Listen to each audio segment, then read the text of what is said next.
What's up, everyone? I'm the Mystifier. Welcome back. Thank you for joining me once again.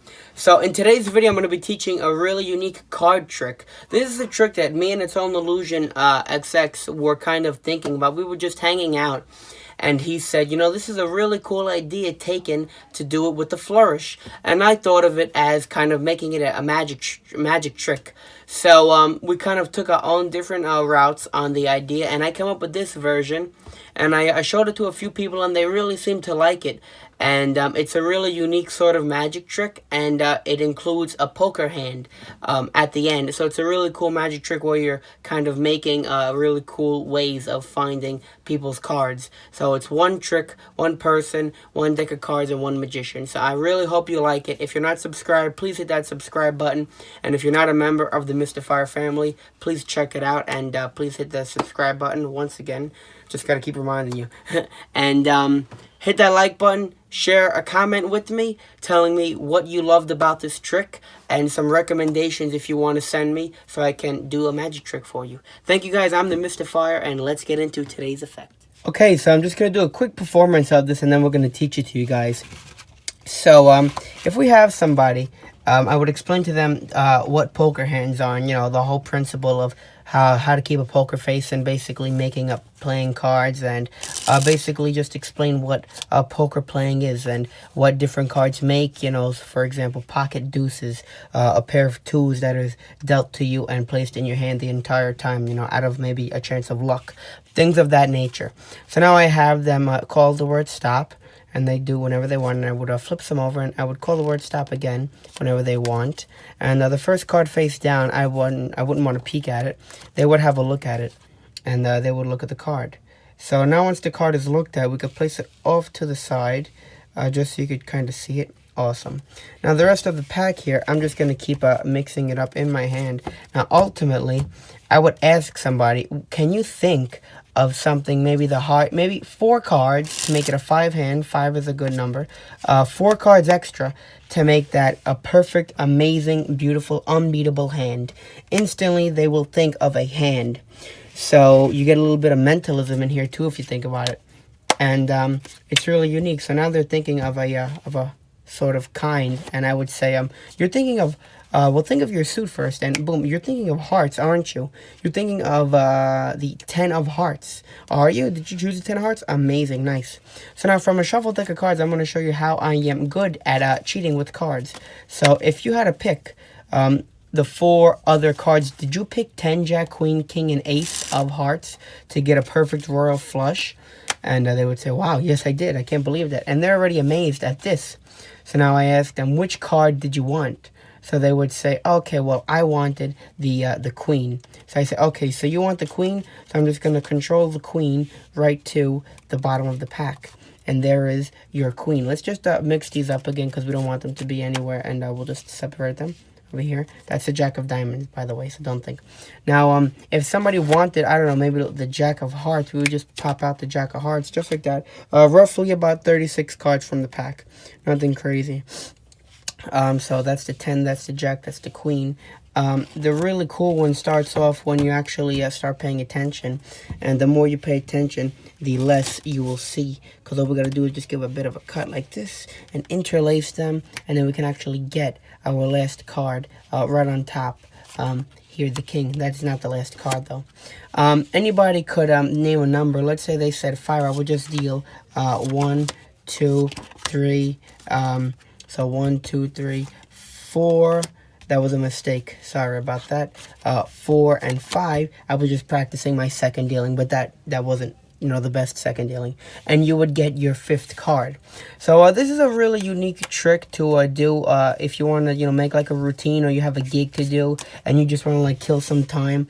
It's a really fun effect because there's a lot of magic going on. There's a little bit of mentalism because you're reading the suit, you're reading the card. They can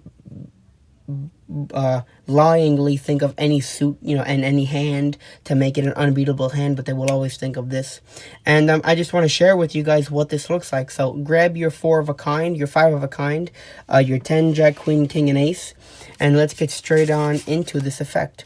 So you put the 10 the jack, the queen, the king, and the ace on top, and you put those on top of the pack.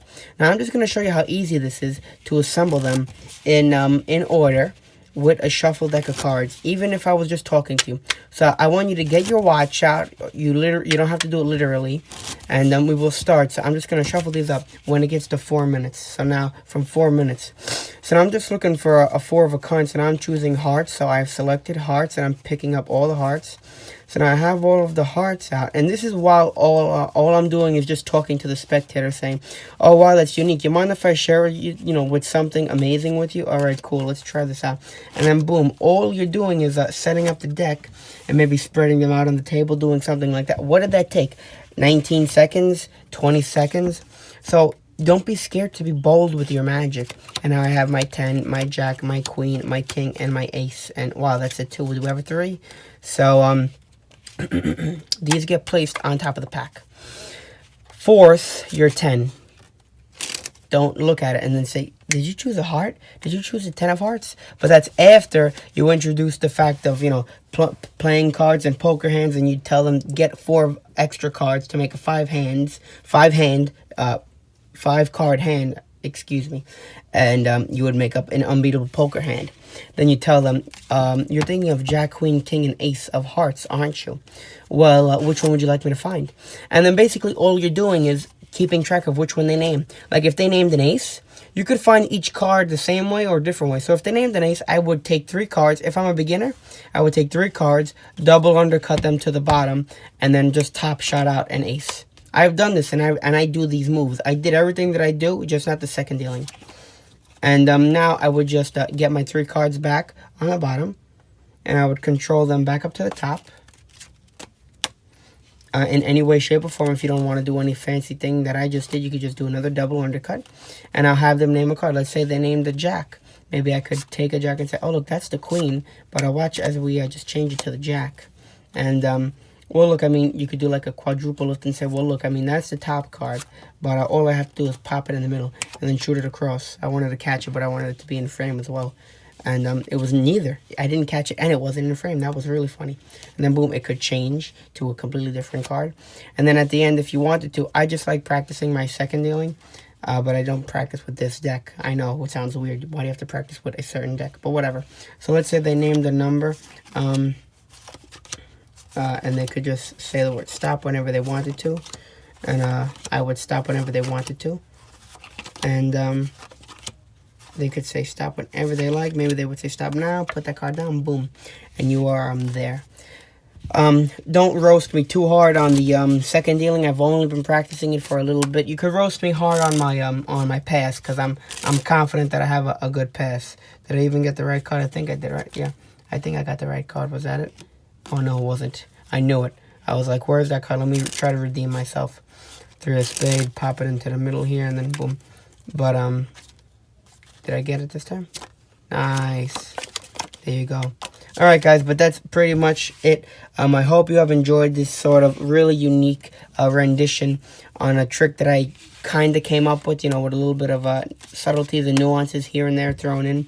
Thank you all. I love you so much for your support. Again, I'm the Mystifier. If you haven't already, please subscribe. Hit that subscribe button. Helps out a lot. And click that bell so you get notified whenever a video comes out. And please, please, please like this video. Beg you from the bottom of my heart. It helps out so much, more than you ever will ever know. More than you ever will ever know. Exactly. Thank you guys. Have a great day. I'm the Mystifier. Peace out and bye-bye. See you in the next one.